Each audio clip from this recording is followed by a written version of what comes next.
Hello dear friends, आज की video एक छोटी सी कहानी से स्टार्ट करूँगा। एक मेरा दोस्त था प्रिपरेशन टाइम्स में हैदराबाद से। वो बैकग्राउंड से इंजीनियर था। उन्होंने बहुत ही अच्छी प्रिपरेशन की और उनके जीएस के पहले पेपर में अराउंड 124 मार्क्स बन रहे थे, लेकिन सी सेट में वो अनफॉर्चुनेटली क्वालिफाई नहीं कर पाए।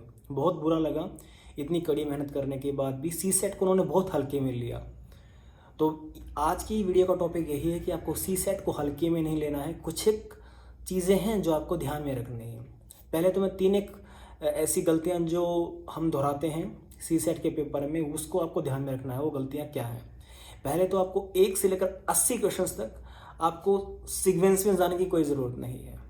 आपको ये नहीं कहा गया है कि आप 1 से लेकर 80 तक ही क्वेश्चंस को सोल्व करते जाएं। इससे क्या होता है, कई बार पहले वाले क्वेश्चंस बहुत ही मुश्किल होते हैं, तो वो आपके कॉन्फिडेंस को डगमगा सकते हैं। ठीक है, तो ये ज़रूरी नहीं कि आप 1 से 80 तक जाएं।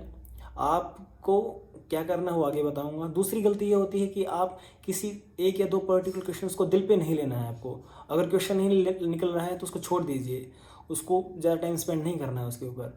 बहस लगा के आप अपने माइंड को भी वहाँ पे ख़राब कर लेंगे और उससे आगे आने वाले क्वेश्चंस का टाइम भी आप खा जाएंगे और उससे पूरा इम्बैलेंस हो जाएगा। तीसरा है, किसी क्वेश्चन में पर्टिकुलर मैक्सिमम 1 से 1.5 मिनट से ज़्यादा टाइम मत दीजिए। कोई बहस लगाने की ज़रूरत नहीं है।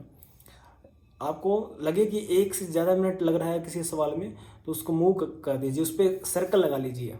ठीक है, कि इसको बाद में देख लेंगे, लेकिन उस फॉर द टाइम बिंग आप उसको वहीं भी छोड़ देना है। ये बात आपको याद रखनी है। ठीक है, तो ये छोटे मोटे 3 गलतियां मत दोहराइएगा आप उसके अंदर।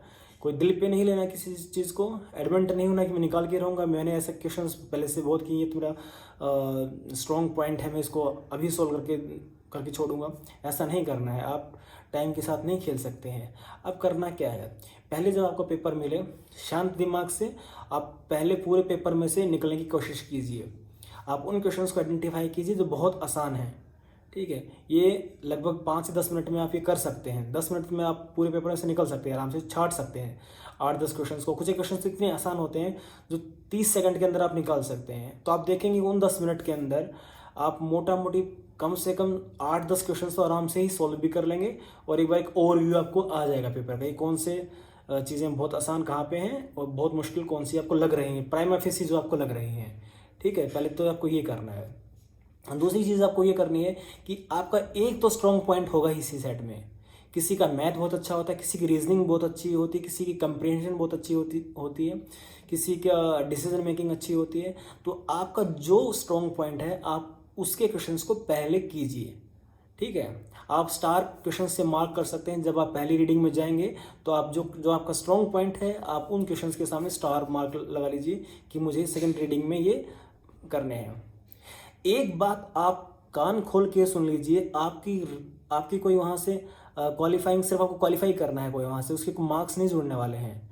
ठीक है, ओवरऑल उसके लिए मेंस की क्वालिफाइंग करने के लिए उसके मार्क्स नहीं लगेंगे। सिर्फ उसके मिनिमम थ्रेशोल्ड को पार करना आपको 33% मार्क्स जो है होते हैं, यानी 67 मार्क्स ही आपको उसके अंदर लेने हैं। तो तकरीबन 27 से 28 क्वेश्चन आपको सही करने हैं।